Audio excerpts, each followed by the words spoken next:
All right, I've been driving a lot today. I'm in Lawrence, Kansas, getting fueled up. No bang here. I'm going to go check out some cemeteries, some grave sites. Let's go see them. All right, so this is a first for me. I'm doing my thing where I drive around, look for cemeteries, shoot videos for you guys. I'm trying to find a certain one. The phone, I said, take me here on my GPS.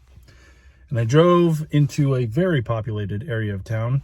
I mean, you can see there's a Wendy's right there. It's a busy part of town. It's a shopping center. I'm literally in the parking lot of a bank because I could not find this place. I was looking for this place, could not find it.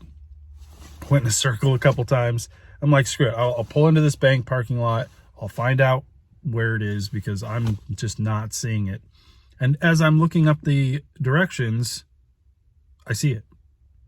Because the little cemetery is literally in the parking lot of the bank. It's right there.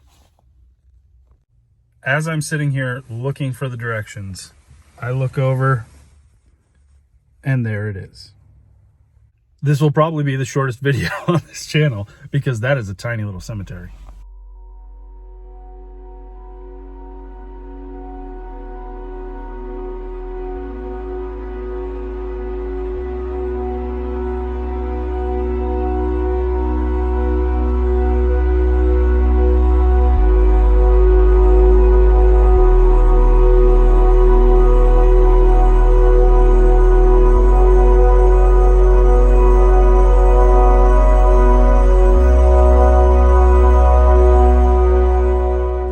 So yeah, here it is, the tiny little grave.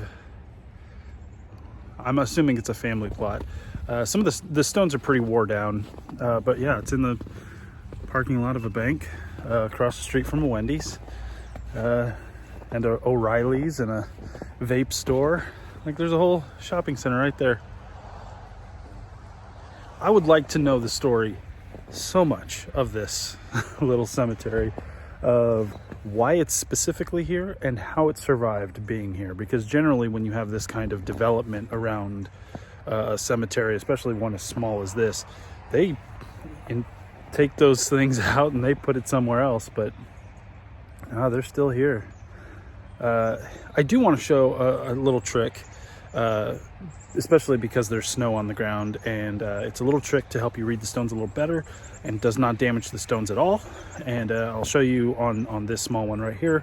We'll take a look at what this says better.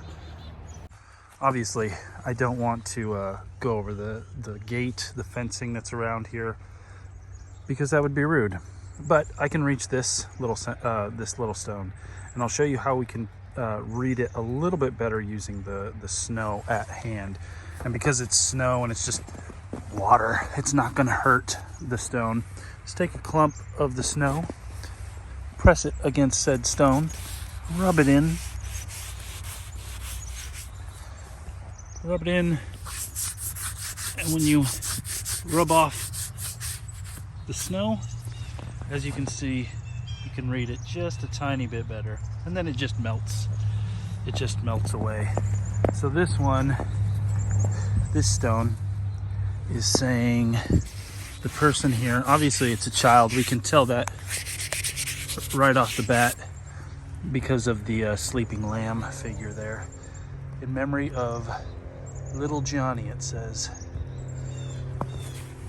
1888 to 1890. And we have Henry Davis, his wife, George Burt, Harry Flint,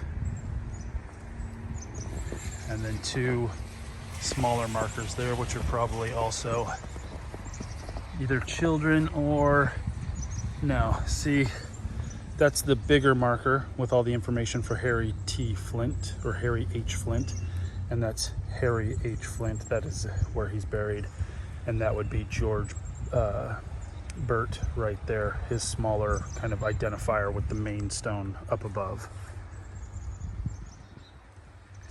So it looks like 4 or 5 people buried here in the middle of progress. I looked up more information on this little spot before I left. There are more people buried here. There's some flatter stones you can see right there. There's some flatter stones here that denote that there are other people here that you just can't see it because of the snow. But yeah, this is it. Tiny little cemetery in the middle of everything, Lawrence, Kansas.